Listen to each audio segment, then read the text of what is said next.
All right, so we've been watching J.D. Vance at his very first campaign event here in Wisconsin. He was just announced as vice president. He's got his big speech later tonight where he introduces himself to the Republican Party and to the nation as a whole. We're told it's going to be a lot of the origin of who J.D. Vance is, where he comes from, his path from poverty to Yale Law School, Silicon Valley, and then to Capitol Hill, this pull yourself up by your bootstraps story. He kind of fashions himself as an economic populist for the Republican Party, and that's a new way to look at the Republican Party. It's something that they've been trying to push in the past few days by having Sean O'Brien, head of the Teamsters, here and talking about the union and the way that they can work with the Republican Party and Republican voters, which is a new thing for a convention like this. I want to go to my panel, the gentlemen that are joining me. I've got Chuck Todd, obviously our chief political analyst. We also have Charlie Sykes here with us and John Nichols. I don't have your intros in front of me, so forgive me if I've messed up everybody's title.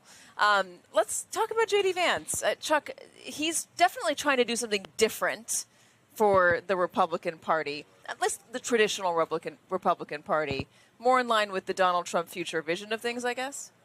I think that's the way to do it, because it is interesting how there's surface unity on J.D. Vance as the nominee. Because everybody here is just in a very good mood. It's still weird to me that this is such a celebratory mood given what happened Saturday, but they are. Perhaps they just believe it's divine intervention, it's destiny, however you want to look at it, and I'm not going to let other people analyze the psyche of that. But this is a very celebratory place. But it is interesting, the nervousness among tradition, whatever you want to call it, longtime Republicans. I'm sorry, and John, I would be curious if you agree with this. That Teamster speech on Monday night, I felt I was transported back to San Francisco 1984 in the Walter Mondale convention. It would have felt right at home, and just the raucousness. And, frankly, I grew up in a mixed political family, and my father is of the management class conservatives. Mm-hmm. And he was not a big fan of that. My father's no longer with us.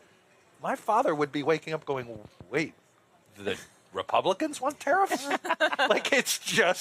It is. And the thing is that the rest of the party isn't there, even though it looks like they're there. And so I'm not ready to say, I think Donald Trump wants the party to go in this direction. Donald Trump has spoken to union workers. Yeah. He hasn't spoken to union leadership. Union leadership has been on the side of the Democrats. They've been on the side of Joe Biden.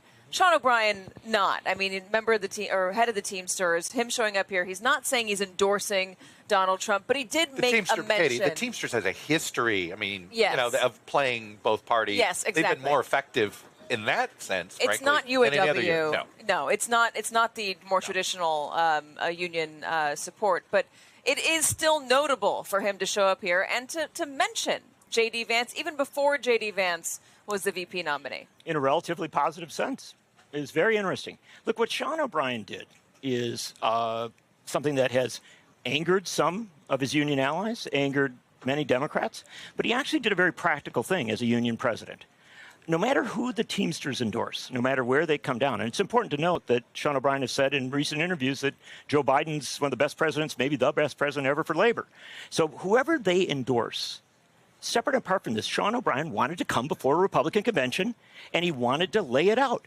And a good friend of mine said that we should really analyze the language here. Take a look at what Sean O'Brien said. It may well have been the most left-wing speech to a Republican convention in the history of the country, although I disagree because I think that Teddy Roosevelt and Robert M. La Follette sometimes got some good lines off.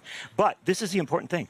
I can't keep up with you guys. You're bringing up Teddy Roosevelt. Come on. But this is a more... I only went back to Taft the last time we were okay, on. But this is a harder core. The speech he gave here, no, it wasn't a Republican speech. This is a harder core, progressive, pro-labor speech on a lot of economic issues than what you might hear at the Democratic convention. It was very surprising, and it ruffled some feathers among some people in the Republican Party who, I don't know, aren't so pro-union or maybe more pro corporations and cutting taxes and, making the rich richer and letting everybody else deal with it. Well, it is worth mentioning this is still the Republican Party, right? I mean, they're not progressive liberal. They're not pro-union.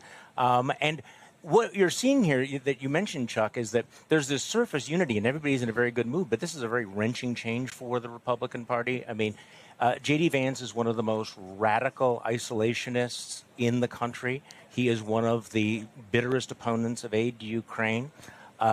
He is also, despite the barefoot boy from Wall Street line, he is a creature of billionaires who basically said, we're going to make you a United States senator.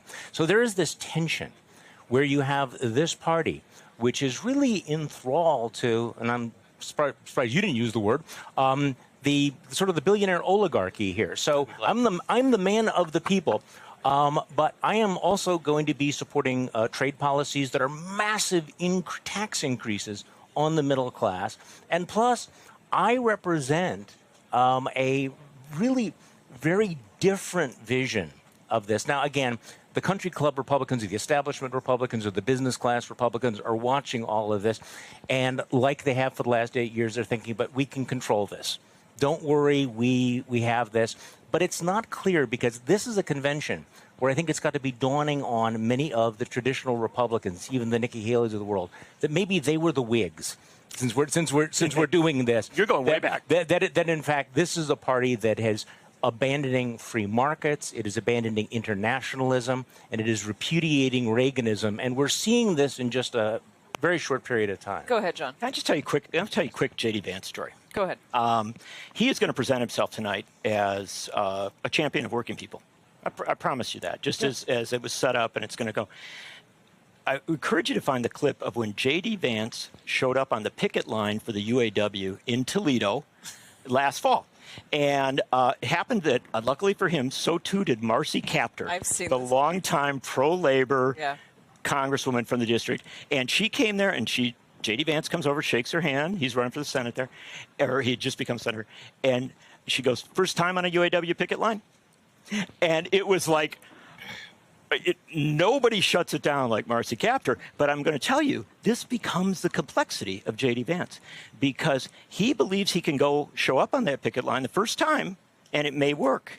And it's going to come down to the Democrats and the media, whether they can do what Marcy Kaptur did. If they can't, he might well succeed. It is an interesting clip. He's trying to shake her hand. She's trying to fist bump, and then she just cuts his knees off from underneath him. Let me ask you about how the campaign plans on using him. The reporting is that he's going to be parked in Michigan, in Wisconsin, here in this state, Pennsylvania, speaking directly to the voters that he grew up with and telling them that Donald Trump is their champion. Don't trust Joe Biden with another 4 years. Well, this is what's interesting about this transformation of the party in that, basically, I'll never forget watching in 2012 the Big Ten Network because the Obama campaign just was pummeling Romney about outsourcing jobs and all this stuff. And it was clearly, you never saw one positive Obama number, but it was just this pounding. And I bring up Big Ten Network because it was all about the Big Ten states, including Ohio then, of course. But it was, now we're looking at 3 of those 4. And back then Iowa was in play. But it worked. And this is going to be the tension with the Republican Party is, what if those voters are now Republicans? They're actually going to demand more union protections. Yeah. They are going to demand these things. I think Vance's instincts is with them. Like, I sort of take, the question I have is, what happens when Peter Thiel says, well, don't do that? I think I'm going to take Hillbilly Elegy at his word. I'm going to take sort of how he grew up. I think his instincts are in one place. I think his patrons are over here. By the way, I think the corporate world thinks Trump is always transactionable. Right, exactly. Others might call that buying offable. And that's why they think, don't worry, we'll be able to convince them, well, don't tariff that. Yeah. Right? We'll be able to, he cut their taxes. Yeah, right. And he, in some sort of... that might work. It's also reporting that he's promising to cut their taxes once again behind closed doors. But I think the problem they're going to have is suddenly you're going to have elected leaders who actually think they actually have to respond to the voters' demands. Yeah. And this is what could divide the party in the long term. But look, they're going to sit Vance here and try to convince these folks that, hey, we're not just culturally with you. It's not just about guns and abortion anymore and God, right, which used to be the pitch to union members. Hey, we're not with you over here, but you're with us over here. I think he's trying to say, hey, we're going to actually support you as a labor union. Hey there, MSNBC fans. I'm Luke Russert, and be sure to join me, Rachel Maddow, Jen Psaki, Lawrence O'Donnell, Steve Kornacki, Joy Reid, and many more September 7th in Brooklyn, MSNBC Live Democracy 2024. Click on the link for ticket information. We will see you there.